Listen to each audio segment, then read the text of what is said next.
Pense na última vez que você se sentou no banco do motorista de um carro. Você olha para o velocímetro e é simples, milhas por hora, quilômetros por hora. É uma relação direta entre uma distância fixa no solo e o tempo que você leva para percorrê-la. É lógico, é moderno e faz sentido para um mundo definido por estradas pavimentadas e placas de trânsito. Mas no momento em que você deixa a terra firme para trás, no momento em que pisa no convés de um enorme navio de carga ou se acomoda na cabine pressurizada de um Boeing 787, as regras do mundo mudam. De repente, as milhas por hora desaparecem. Em seu lugar, surge uma unidade que parece mais algo que você encontraria em um kit de costura do que em um cockpit. Nós. Para os não iniciados, parece uma relíquia teimosa do passado. Por que um piloto, voando em uma peça de tecnologia de ponta de 100 milhões de dólares a 35 mil pés, usaria a mesma unidade de medida que um pirata dos anos 1600? Vivemos em uma era de relógios atômicos, giroscópios a laser e satélites GPS que podem localizar sua posição com precisão de centímetros. No entanto, toda a indústria global de transportes, as veias e artérias da nossa civilização moderna, funciona à base de nós. Se você já se perguntou por que não apenas normalizamos o sistema e mudamos tudo para milhas por hora, você não está sozinho. Parece uma complicação desnecessária.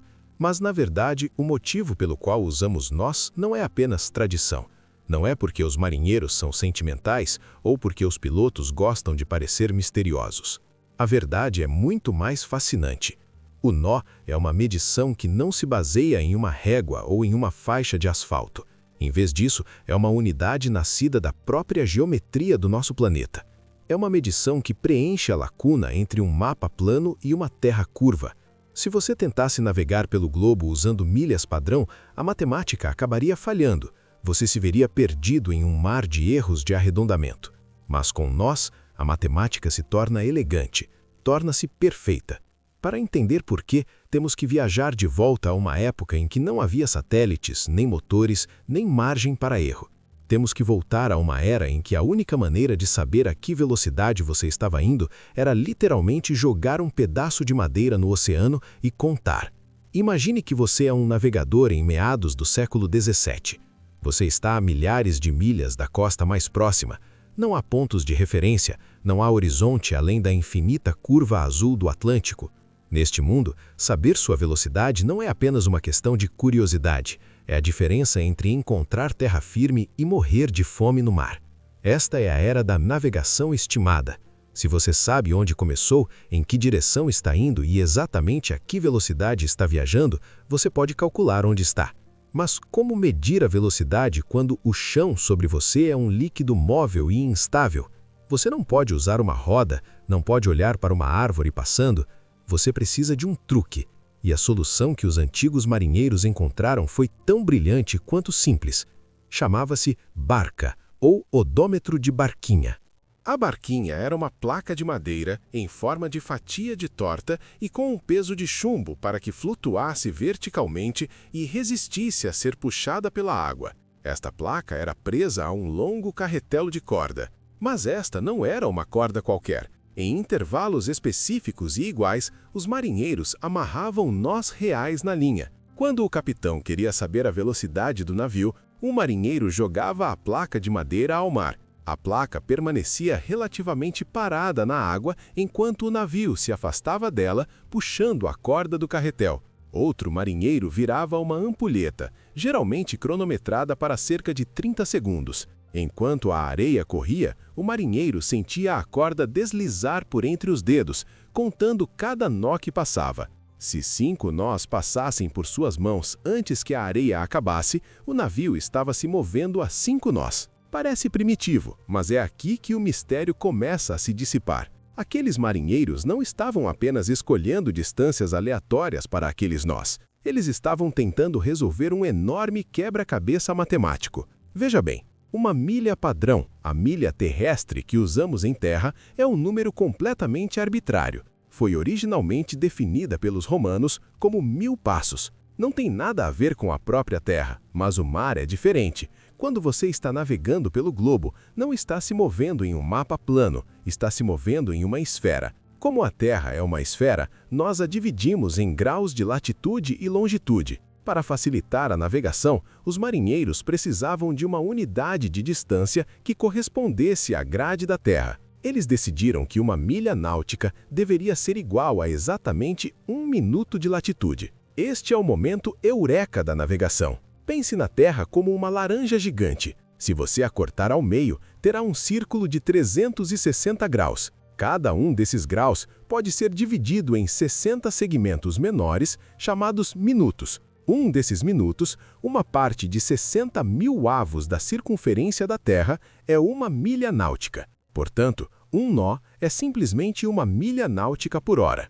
Ao usar nós e milhas náuticas, um navegador podia olhar para sua carta náutica, medir a distância com um compasso de pontas secas e saber imediatamente quantos graus e minutos da superfície da Terra ele havia percorrido. Se você viaja 60 milhas náuticas, moveu-se exatamente 1 grau de latitude. Tente fazer isso com milhas normais. A matemática se torna um pesadelo de decimais e frações. A milha náutica é a linguagem do formato do planeta. Mas então, o mundo mudou. A era da vela terminou. Os motores de vapor substituíram a lona e, eventualmente, os primeiros aviões de madeira e arame subiram ao céu. Você pode pensar que este seria o momento perfeito para aposentar o nó e introduzir uma medição mais moderna, terrestre. Afinal, os primeiros pilotos podiam ver o chão.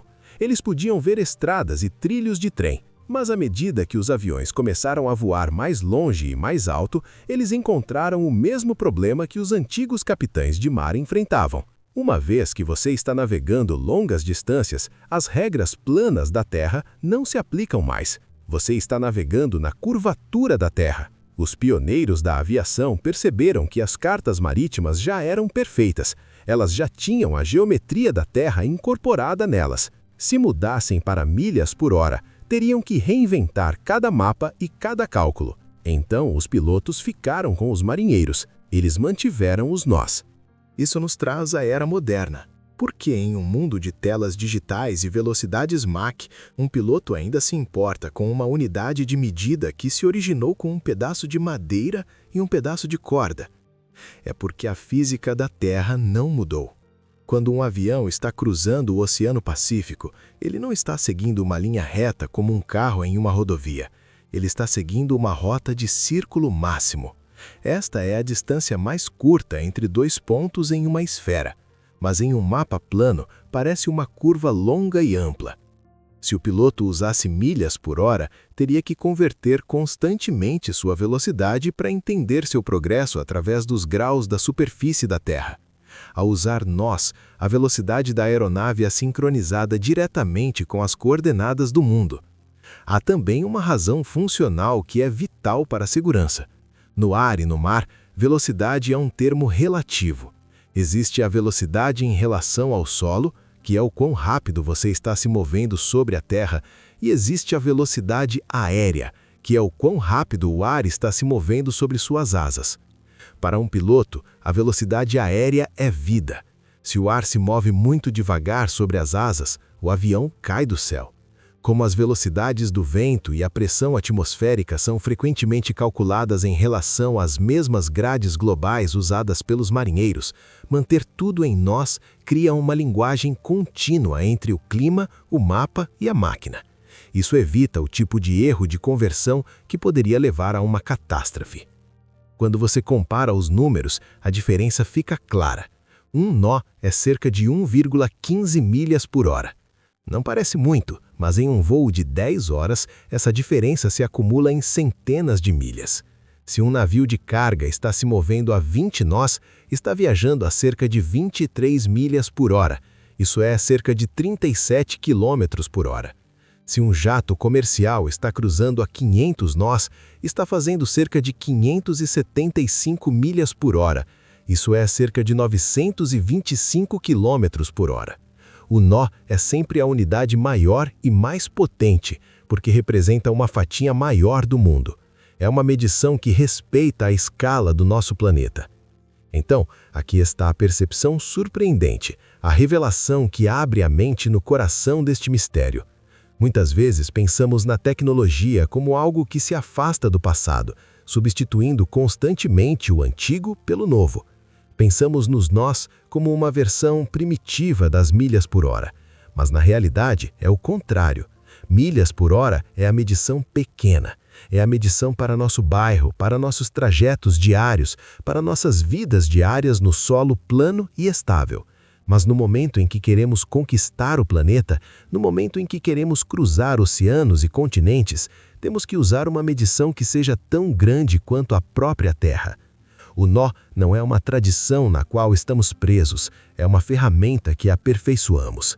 É uma ponte entre os antigos exploradores e os astronautas modernos. Ele nos lembra que não importa o quão rápido vamos ou o quão alto voamos, ainda estamos navegando na mesma esfera curva e bela que aqueles marinheiros tentavam mapear com suas cordas e ampulhetas. A próxima vez que você estiver em um voo e ouvir o piloto mencionar a velocidade aérea em nós, não pense nisso como uma excentricidade antiquada. Pense nisso como uma conexão com a própria geometria do nosso mundo.